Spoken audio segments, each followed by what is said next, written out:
Episode 10 में हम लोग देखते हैं कि नीमा के साथ ही अब सभी उन खाने को सभी कॉबर्ड्स में बांट देते हैं और सभी कॉबर्ड्स काफी एंजॉय करते हैं। वहीं पर अब उस कॉबर्ड के बच्चे को भी उसकी मम्मी के पास पहुंचा दिया गया है। ये देखकर नीमा काफी खुश हो जाती है। तभी कॉबर्ड्स की लीडर नीमा के पास आती है और कहती है कि अगर तुम्हारा काम पूरा हो गया तो तुम यहाँ से चली जाओ। तो नीमा कहती है ठीक है, लेकिन क्या तुम खाना नहीं खाओगी क्योंकि खाना काफी टेस्टी है। तो वो लीडर कहती है कि मेरा नाम सिसिली है, तुमने जो कुछ भी किया उसके लिए थैंक यू, पर हम लोग को इंसान बिल्कुल पसंद नहीं है, तो मैं तुम लोगों से दोस्ती नहीं करना चाहती हूँ। ये सुनकर नीमा सोचती है कि ऐसा क्या हुआ है जिसकी वजह से तुम ह्यूमंस को हेट करते हो। जिस पर वो लीडर बताती है कि काफी सारे झुंड को अटैक किया गया ह्यूमंस के द्वारा, जिसकी वजह से काफी कॉबर्ड्स मारे गए। ये सुनकर नीमा हैरान होती है और वो उसे बताती है कि मैं यहाँ पर कॉबर्ड के पप्पी को रिटर्न करने आई थी और साथ में तुम्हें कुछ बताने आई थी। वो बात यह है कि एक स्क्वाड यहाँ पर आई है तुम सभी लोगों को खत्म करने के लिए। यहाँ पर रहना खतरनाक है। वो सुनकर लीडर कहती है कि मुझे पता है, स्टार्स ने मुझे सबके बारे में बताया है। वो बताती है कि वो एक स्टार रीडर है, एक ऐसी प्रीस्टेस जो कि स्टार्स को देखकर समझ सकती है कि क्या होने वाला है। वो नीमा से कहती है कि हम लोग सभी इंसानों से लड़ेंगे तो तुम लोग अपनी सिटी में वापस चले जाओ। तो नीमा कहती है कि लड़ने से अच्छा हमारे एक प्रोजेक्ट है, तुम उसे ज्वाइन करो, फिर सभी इंसान और मनुष्य एक साथ पीसफुली रह पाएंगे। तो वो लीडर कहती है नहीं, हम लोग तुम्हें ज्वाइन नहीं करेंगे।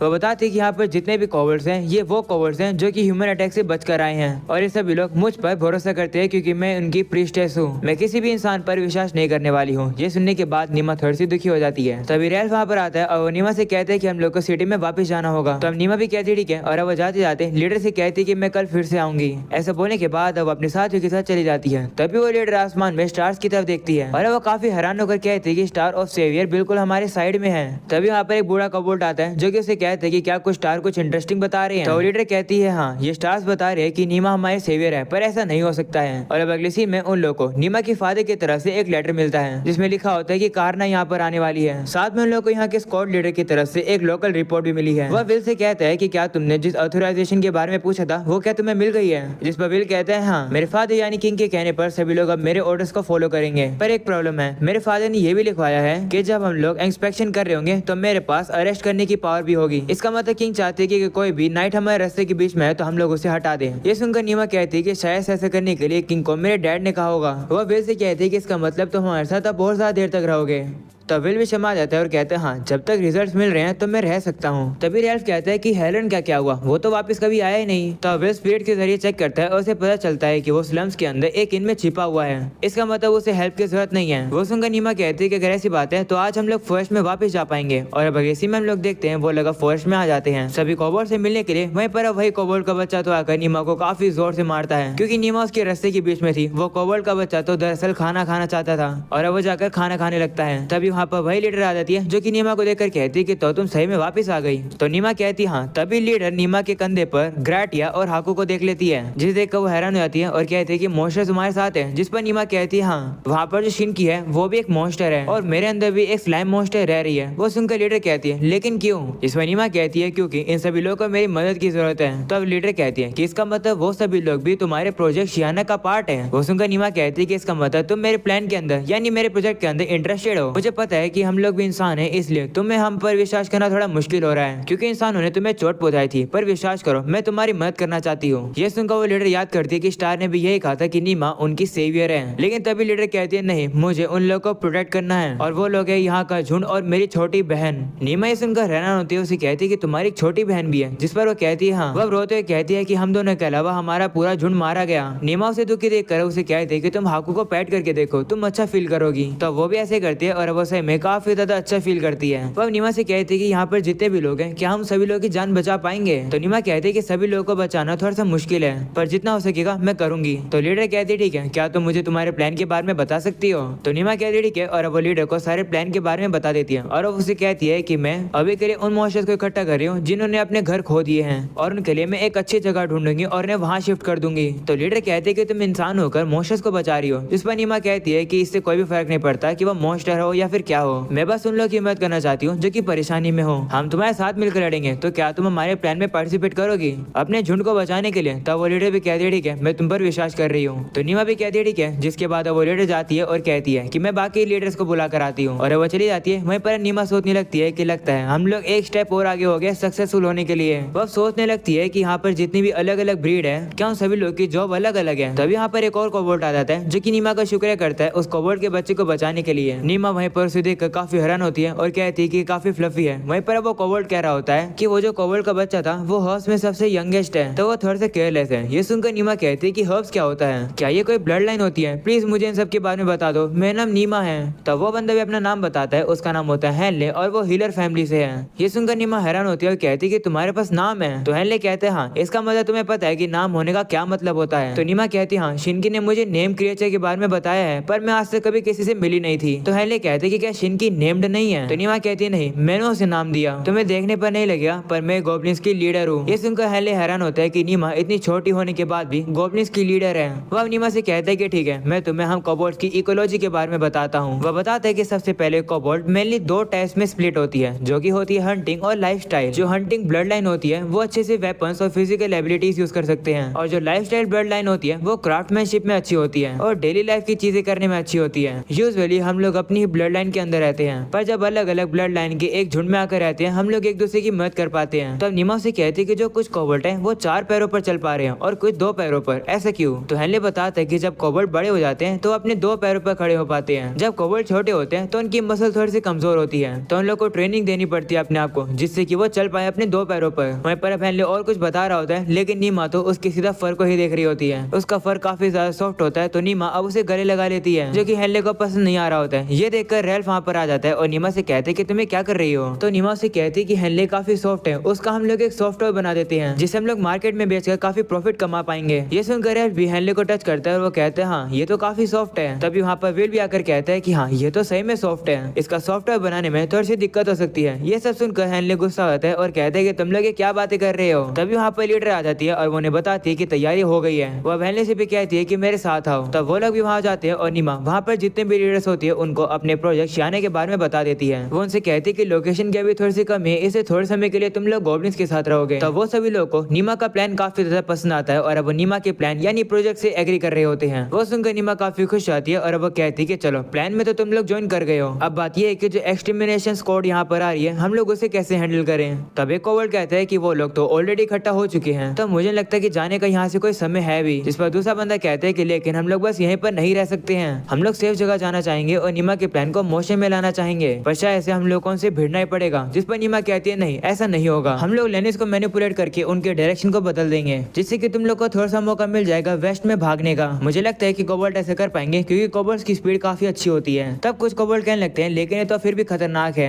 कुछ ना कुछ नुकसान तो हम लोग को होगा ही। तभी अचानक से वहाँ पर एक छोटी बच्ची आ जाती है जो कि सभी से कहती है कि इस इंसान पर भरोसा मत करो। वो सुनकर नीमा सोचती है कि ये लड़की कौन है। तो अब हम लोग को पता चलता है कि ये लीडर की छोटी बहन है। वो उसे कहने लगती है कि तुम यहाँ क्या कर रही हो, अभी लीडर से एक दूसरे से बात कर रहे हैं। वहीं पर अब नीमा ये देखकर हैरान हो जाती है कि ये छोटी बच्ची लीडर की बहन है, क्योंकि ये लड़की बिल्कुल अलग ही दिख रही है। नीमा को पता चलता है कि लड़की कोबोल्ट नहीं है, तो लीडर से बताती है हाँ, ये एक बीस्ट पर्सन है, यानी कि ये वुल्फ ट्राइब से है। वह बताती है कि इसे अबैंडन कर दिया गया था और अब ये मेरी फैमिली की एक इम्पोर्टेंट मेंबर है। तभी विल कहता है कि ये लड़की किसी नॉर्मल वुल्फ ट्राइब से नहीं है, उसका फर रिसेंबल कर रहा है शूटिंग स्टार को, इसका मतलब ये स्टार वुल्फ ट्राइब से है। ये सुनकर नीमा हैरान हो जाती है। तभी लीडर कहते हैं कि मैं श्योर नहीं हूँ, पर शायद से मेरी बहन का जन्म म्यूटेशन से हुआ है। ये सुनकर नीमा सोचती है कि क्या ये सही में कन्वीनियंट है, ऐसा भी हो सकता है कि गॉड ने उन्हें रिवाइव कर दिया हो, इसका मतलब गॉड चाहते हैं कि मैं छोटी लड़की को कैप्चर कर लूं। वह उस लड़की से पूछते हैं कि तुम्हें क्यों लगता है कि हम लोग तुम्हें धोखा दे रहे हैं और तुम्हें ट्रिक कर रहे हैं, जिस पर वो कहते हैं कि सभी इंसान एक जैसे होते हैं, इंसान काफी लालची और बेरहम होते हैं, तुम इन लोगों की वजह से हम लोगों ने इतना सफर किया है। ये सुनकर सभी लीडर अब सोचने लगते हैं कि नीमा जो हमें खाना दे रही है शायद वो हमें लालच के तौर पर दे रही है, वो एक ट्रैप भी हो सकता है, क्या हमें उस पर ट्रस्ट करना चाहिए। ये सुनकर लीडर सभी से कहती है कि चुप हो जाओ। तब सभी लोग चुप हो जाते हैं, जिसके बाद नीमा भी उस लड़के से कहने लगती है कि मैं ये नहीं कहूंगी कि इंसान बुरे नहीं होते हैं, पर मैं तो सही में तुम लोग के झुंड को बचाने आई हूँ। तो वो लड़की कहती है कि तुम झूठ बोल रही हो, जिस पर नीमा कहती है नहीं बोल रही हूँ, अगर तुम्हारे पास तुम्हारे झुंड को बचाने के लिए कोई आइडिया है तो बता दो।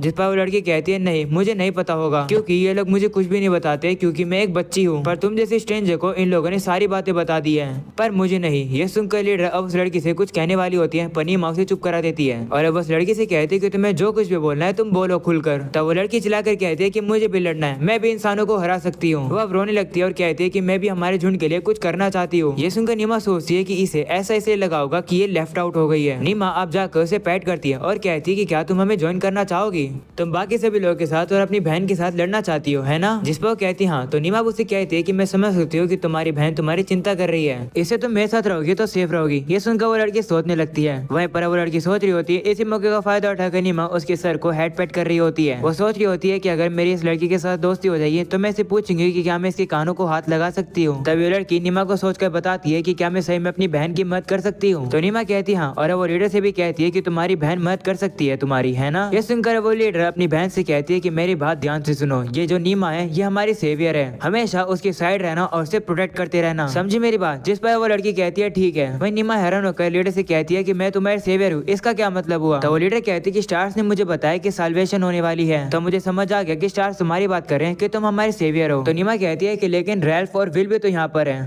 तो लीडर कहते हैं कि बोलना थोड़ा सा रूड रहेगा, पर अगर तुम इन्वॉल्व नहीं होती तो ये दोनों तो हम पर गिव अप कर चुके होते। तब रैल्फ नीमा से कहने लगता है कि ये सही कह रही है, अगर तुम नहीं होती तो हम लोग इन कोबोल्ड से तो कभी नहीं मिलते। तभी विल भी कहने लगता है कि हम लोग को तो नीमा जैसे कमाल की सेवियर मिली है। इन सब बातों को छोड़ो, चलो हम लोग चलते हैं अपनी स्ट्रेटेजी मीटिंग करने के लिए। जिसके बाद हम लोग देखते हैं कि वो लोग अब अपनी मीटिंग को चालू कर देते हैं। और अब अगले सीन में नीमा रैल्फ के पास आती है और कहती है कि क्या ऐसा हो सकता है कि तुम एक्सटरमिनेशन स्क्वाड को इन्फिल्ट्रेट कर दो। जिस पर विल कहते हैं कि ऐसे क्यों करना है। जिस पर नीमा बताती है कि बेहतर रहेगा कि हम लोग को पता चल जाए कि वो लोग क्या कर रहे हैं, और रैल्फ फीलिंग मैजिक का भी यूज कर सकता है, तो मैं कम से कम कैजुअलिटीज को करना चाहती हूँ, और हो सके तो बिल्कुल कैजुअलिटीज नहीं करना चाहती हूँ। तो रैल्फ अब कहते हैं ठीक है। इसके बाद वो लोग कहते हैं कि अब सेटल हो गया है। वो अब सभी लोगों से कहते हैं कि रेडी हो जाओ। तो अब सभी लोग अब रेडी हो जाते हैं और अब लीडर सभी को बताती है कि उन लोग को क्या क्या करना है। जैसे कि हम लोग देखते हैं कारपेंटर फैमिली को जो कि कार्ड बना रहे होते हैं, जो कि उन लोग के भागते समय काम आएगी। वहीं पर बाकी कुछ लोग बना रहे होते हैं रोप्स और नेट। तो कुछ लोग बेस्ट रास्ता ढूंढ रहे होते हैं वहां से भागने के लिए, और ये भी सोच रहे होते हैं कि कहाँ पर ट्रैप बिछाना सही रहेगा। इसके बाद नीमा के पास एक बंदा आता है जो कि बताता है कि वो फोर्थ बोर्न हर्ब है और वो तीसरा भाई है और उसका नाम फीका है। वो नीमा को बताते हैं कि तुम्हारे साथ 5 से 6 हर्ब्स की भीड़ के बच्चे आएंगे। तो नीमा कहती है कि ऐसा क्यों। जिस पर वो बताता है कि वो मैसेंजर के तौर पर काम करेंगे अगर कुछ हो गया तो। वैसे जिसको तुमने रेस्क्यू किया था वो 12th बोर्न है। ये सुनकर नीमा हैरान हो जाती है और कहती है क्या 12th, तुम्हारी फैमिली इतनी बड़ी है। तो फीका हंसकर कहते हैं कि तो नॉर्मल है, क्योंकि ये काफी ज्यादा रेयर होता है कि इतनी सारी फैमिलीज एक साथ एक झुंड में आ रखी है। मुझे ये भी नहीं पता है कि दूसरे झुंड के कितने मेंबर्स अभी तक अलाइव हैं, पर शायद से अगर हम लोग तुम्हारे प्लान को फॉलो करेंगे तो उन लोगों से वापस मिलना शायद से आसान हो जाएगा। ये सुनकर नीमा काफी खुश होती है और सोचती है कि अगर ये लोग अपने वापस से झुंड के मेंबर से मिल जाएंगे तो यहाँ पर तो और कितने सारे छोटे डॉगीज आ जाएंगे, ये तो काफी कमाल करेगा। तभी रैल्फ वहाँ पर आता है और उन लोगों को बताता है कि मीटिंग पूरी हो गई है और मैसेंजर और स्काउट के तौर पर हर फैमिली का 5th और 6th पपी हमारे साथ चलेगा। ये सुनकर नीमा अब उन 2 पपीज के पास जाती है और सोचती है कि इन लोगों के पास तो कोई भी नाम नहीं है। तब वो उन लोगों को नाम दे देती है जो कि होता है गो और रोकू। इसके बाद वो लोग सिटी में आ जाते हैं और सोचते हैं कि वो लोग लैंड इसमें वापस जाएंगे। वही नीमा अब उन दोनों पपी से कहती है कि जाओ देख कर आओ कि एडवेंचर फोर्सेस के अंदर कितने सारे लोग हैं, और अगर तुम किसी भी दिक्कत में पड़ जाओ तो इन गार्ड्स के पास आ जाना।